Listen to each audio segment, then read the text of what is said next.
Hill also has become more complicated. That's the news thing we just handed out. It's also become more complicated simply because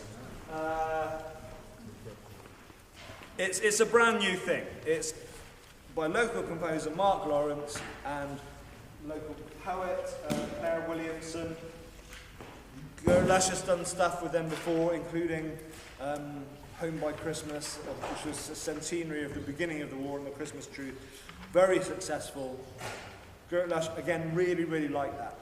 As I said before, when you first listen to modern stuff, it sounds very modern. You don't recognise tunes. It sounds like what everyone hates about modern music. But Mark Lawrence's stuff, we've done this often enough that it actually is full of really strong, good tunes. It's just that you don't immediately recognise it in the same way as you recognise the tune in Do You Want Us to Lose the War or Time Caught at Night. Now, because St George's got much less sponsorship than they'd hoped, times are hard or whatever, they basically can't afford to print enough scores for Gerlash to do it. So Gerlash is off the project now. It's down to us, plus a scratch choir that St George's has been getting together especially for the occasion. The scratch choir has been practicing this for 2 hours a week since mid-September. I'm allowing it about 15 minutes per rehearsal for the next 5 weeks, and then we're performing it. And it's a 14-long community opera. Again, it's going to be... Mark's is brilliant. It's arranged for a string quartet, plus harp, plus percussionist, which is lovely, because again, that's not going to swamp us, unlike stuff we've done with orchestras in the past. So it's a small group, but it's still very exciting. I think there's like 3 professional soloists and a really very good children's choir that he's, not utterly brilliant, sort of top quality cathedral standard, but they've worked with him before on tricky stuff. So we're only kind of providing about half of it, and it's all very exciting. It's all about St George's, all on the is St George's. This is commissioned by St George's. The event it's to happen very, very soon after they reopen, after their refurbishment. It's to celebrate that. And the narrative covers everything from when they argued about the design of building the new church and why it was built, through to the actual building, goes through the Bristol riots, and when St George's was commissioned by the War Office in the Second World War, and bloody great incendiary bomb dropped right through the roof somehow without going off, and all sorts of fascinating stuff. Oh, there's this brilliant riot where it goes through the whole suffrage movement, where votes, no one who wasn't rich was getting that, and that's what the Bristol riots were. How many people died? Anyone know? Sort of 300 people in one night or something, mainly killed by soldiers or something like that. Anyway, it's all very exciting. It's all in the narrative. Although you won't see most of that in the choir schools, otherwise they'd be too big. But it's in there. You'll see, and we weave around it. So it's fascinating. Also, St Brandon's Hill used to be Brandon Hill used to be St Brendan's Hill, or Brennan's Hill originally. Apparently, England's oldest common land, or something like that. So again, I didn't know that, but it's in the book. So, and they had this kind of the posh folk around the same time that they're having the votes business, decided to have a big posh picnic on Brandon Hill just for fun. Everyone buys tickets, and they just fenced the whole thing off. And then the poor folk just totally barged it down and nicked all the food. Which was brilliant. That was fantastic. And there's a whole sort of section about that. Right, so. Can I ask one question? Yes. Maybe it comes from the main of it. Do you have the paper for the actual performance? Yes, you don't have to perform this from memory. It's way too much and way too complicated, way too short a time. And is it performed as an opera, or is it a choral thing? I've been acting it. It will, sorry. I've been acting it, are there characters in it? Yeah, I think the characters on stage will be sort of proclaiming, not. I don't know if they'll be fully costumed and all the rest of it, and how much lighting and stuff. But generally speaking, the main roles will be acting. Yeah, it'll be kind of limited, half staged as they call it, which is going to be great. It's going to be really exciting.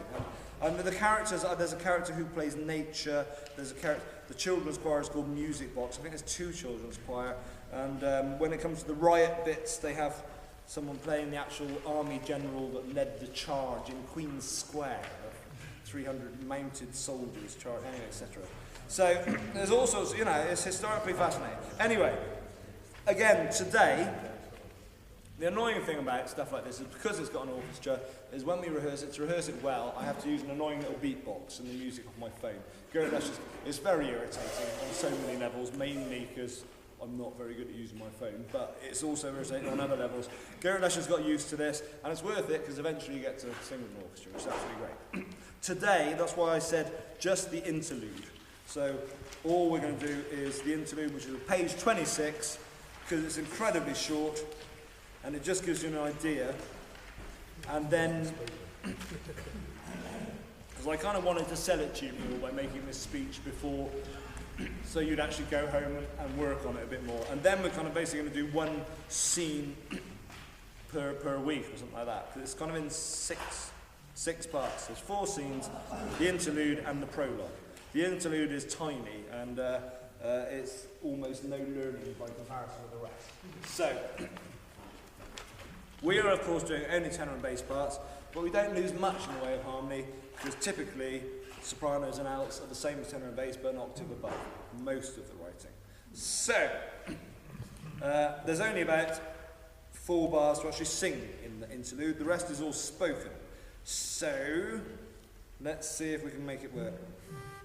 The hall on the hill, they are tenors.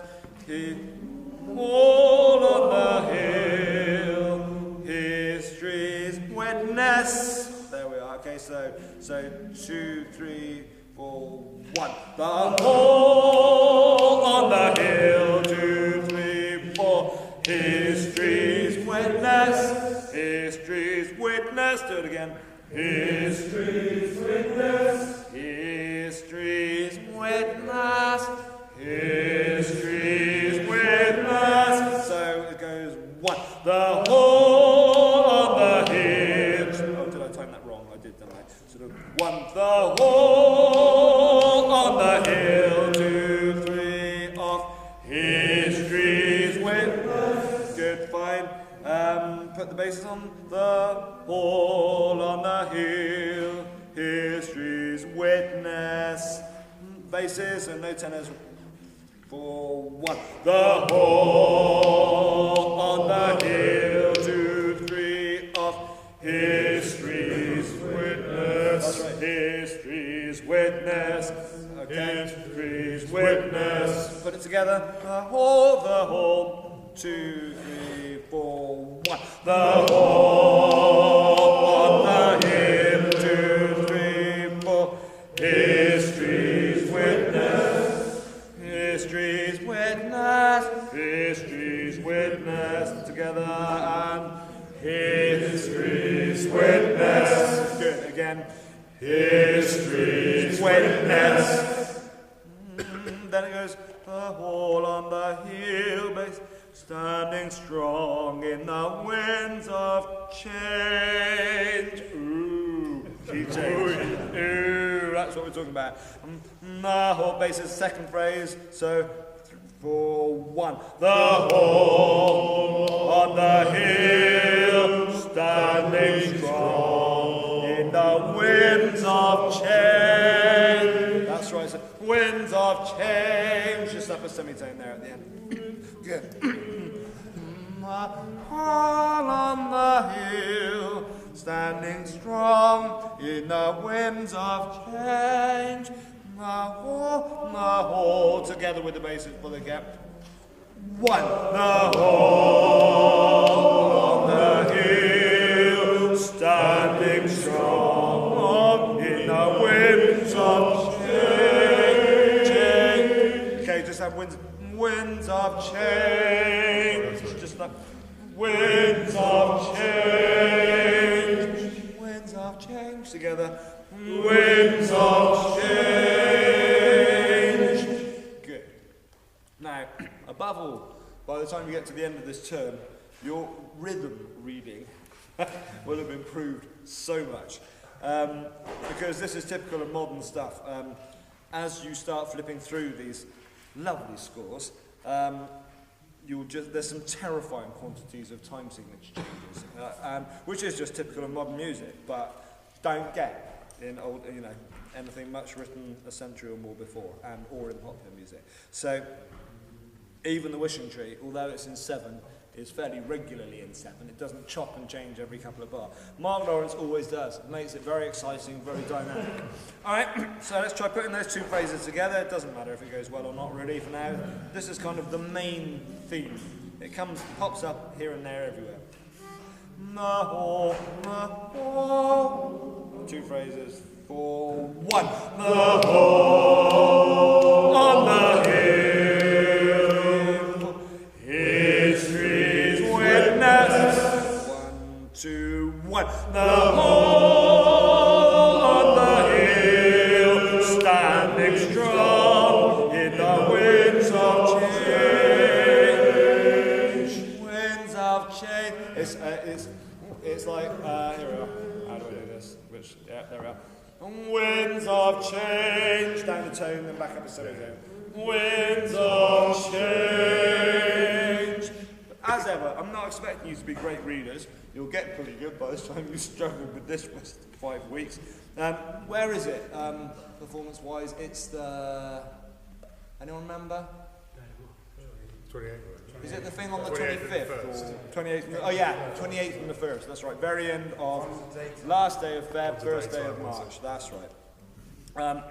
Right, there's also, I know there's I put it in the email already, didn't I? There's a couple of major rehearsals and the 2 performances. As ever, it doesn't matter if you can't do all of it, it doesn't matter if one of the performances is a daytime performance anyway, so I know almost everyone won't be able to do it. That's just for schools, because obviously it is written and sort of aimed at kids, a lot of kid involvement, so whatever. Just get to as much. Likewise with the 2 big rehearsals as well. I realise that's quite a lot of commitment. I also realise it's a very, very busy week for us. Sorry to be worried about this, but there's just no way of avoiding chatting about all this here tonight because there's a lot to get through. I realise it's a very busy week for us because as well, just before that, there's the Innovation 216 concert, Liz Lane, another contemporary thing. And then just after that is the Coma thing, where we're going to be doing the Wishing Tree. We may now not be doing the whole day-long festival with Coma, because we've also had communication difficulties with them. So, but in some ways that'll mean, I doubt if everyone could have got that much time away from family anyway, because within kind of a 1 week period, it would have been serious doghouse territory potentially. So I'll update that in the next email, but it might be that we just get to pop into the Coma concert, just do our Wishing Tree sort of cameo role and enjoy the rest, or whatever, so it's fine. Don't worry about it for now, I'll keep you up to date. Alright, right, back to wherever it was. What page we're on again? So I lost it by flicking. 26. Right, so.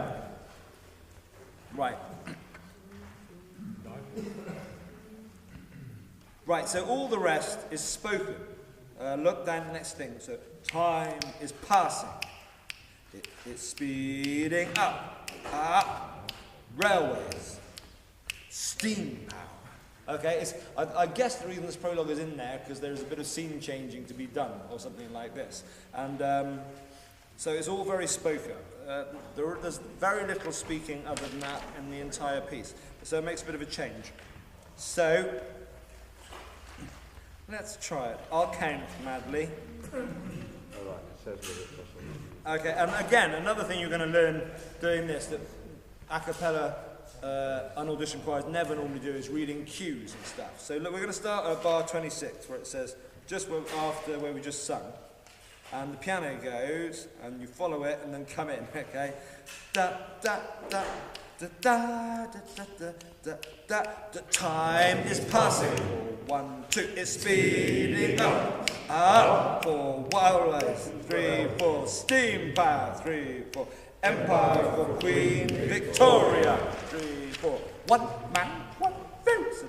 2, 3, 4, slavery abolished. 1, 2, 3, 4, votes for women. So, yes, so notice that top line is, sorry. We won't tell. Right, okay. Alright, so the last thing I want to do on this, and then I'll let you sing something fun, temporarily, before the break, is try and sing it sort of from the beginning and try and get through to the end. You get the idea? Yeah. Are we singing the soprano and outline as well for that section? No, just Just the tenor. stick to tenor and bass, that's it, so that we don't get confused. I'll do them just to fill in the counts or whatever. Okay. The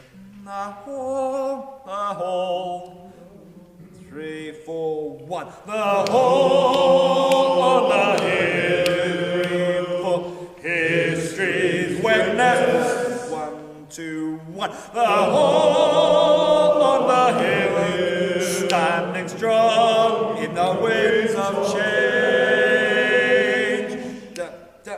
Oh, then check tempo change, so faster. Da, da, da. Da, da, da, da, da, da, da. The time is passing. 1, 2, it's speeding up. Up. Railways. 3, 4. Steam power. 3, 4. Power for Queen Victoria. 3, 4. 1 man, 1 vote. 1, 2, 3. Slavery abolished. 1, 2, 3, 4. Votes for women. 1, 2, 3. Vaccination for the poor. 4, 1, 2, 3. The launch of the SS Great Britain. 4, 1, 2, 3, 4. Passenger ship. Passenger ship. Okay. There's trip.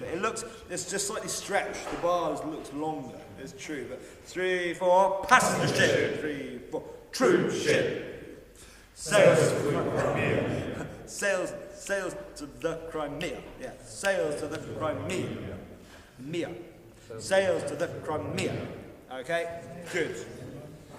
Again, if you don't properly read music, don't worry, that's fine. You'll learn a lot by struggling with this, as it gently kicks your face in.